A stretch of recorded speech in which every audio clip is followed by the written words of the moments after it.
Visit licensureexams.com and try our samples completely free of charge.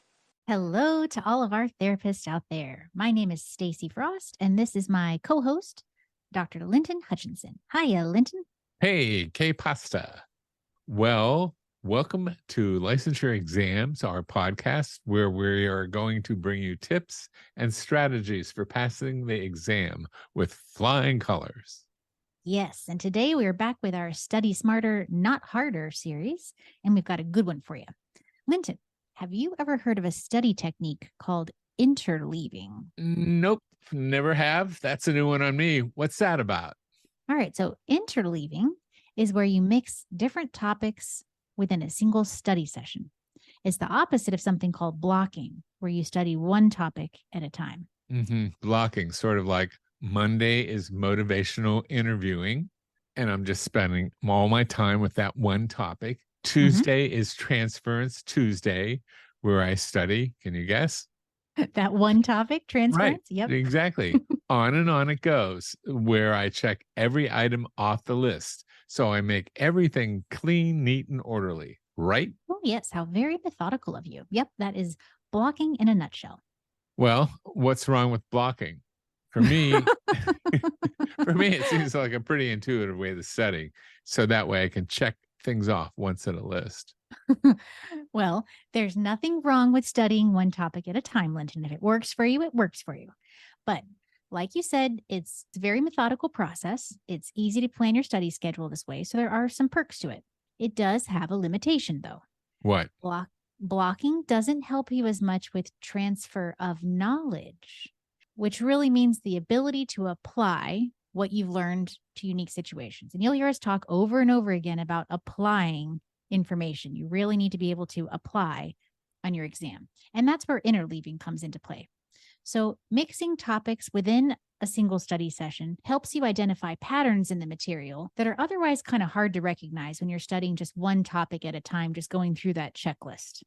Right. But the exam is something that is focusing on analysis, synthesis, and evaluative, higher cognitive functioning on how to apply the information that you know. So when you study multiple topics in a session, you become better at recognizing all the connections that are there and remembering the details, right?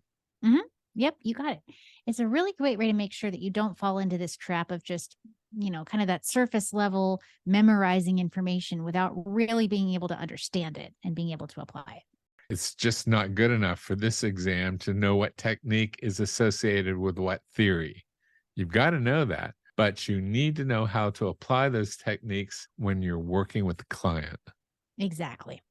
So, how can you use interleaving when you are studying for the exam? All right. So begin by picking two topics that are related, but still distinct from one another, and alternate between them while studying. So, for example, take two different counseling theories. Let's say acceptance and commitment therapy, we'll call it ACT, and cognitive behavioral therapy, or CBT, and break up your study session into chunks where you focus on ACT for 15 minutes, and then you switched over to CBT for 15 minutes, then switch back to ACT. And this is going to help solidify the material in your mind better than if you just studied one of those theories by itself. Thanks. That really helps everything come together and solidifies what you mean by interleaving. So if you use blocking as your study method, you might get to know every theory pretty well, which is great. Only if your exam is about one theory, but you have a question asking you to choose the best theoretical approach to use with the client, it would be hard for you to answer without understanding the links between the different theories. Do you get that? Okay. Yeah. You might be able to narrow your answers down to two choices, but you need to be able to identify the similarities and differences between the two theories in order to make a more informed and correct decision. Absolutely, Linton. So it's really all about building a richer, more connected knowledge base. Well, guess what? I just thought of another great idea of why you should use interleaving. When you mix up the topics, it keeps things interesting. I'm a real fanboy of doing anything to make studying fun, especially when it comes to subjects like career counseling or statistics. What, Linton? There might be statistics on the exam? I remember when I was studying for my license, there were days, no, make that months, when it felt like I was going just through the motions, memorizing without really understanding. Now I can see how interleaving might have helped. Thanks for telling me about this so many years later, Stacy. It was the ghost of Christmas future. No kidding. Plus, I can see how it keeps the mind engaged by constantly shifting and refocusing. That's true. Yeah. So interleaving can really help reduce boredom and fatigue, especially when you're studying for a really long, comprehensive exam like this one.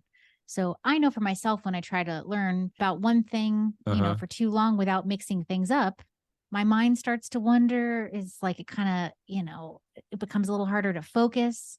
It becomes like mush. It does. Yeah, exactly. It kind of started to feel like a zombie, like, ugh. So, if you shakes things up a little bit, you'll keep your study session more interesting. So how about a summary there? All right. So if we compare blocking and interleaving, blocking, nothing wrong with blocking, just saying, but blocking involves studying one topic at a time, whereas interleaving is where you mix different topics within a single study session. And the benefits of interleaving are? Well, they're threefold. So number one, it helps with the transfer of knowledge. So interleaving helps you easily recognize patterns, make connections between topics, and remember details. Number two, interleaving helps you avoid falling into those memorization traps. So all you're doing is just looking to remember stuff verbatim. Right. So interleaving promotes a deeper understanding rather than just this rote autopilot memorization.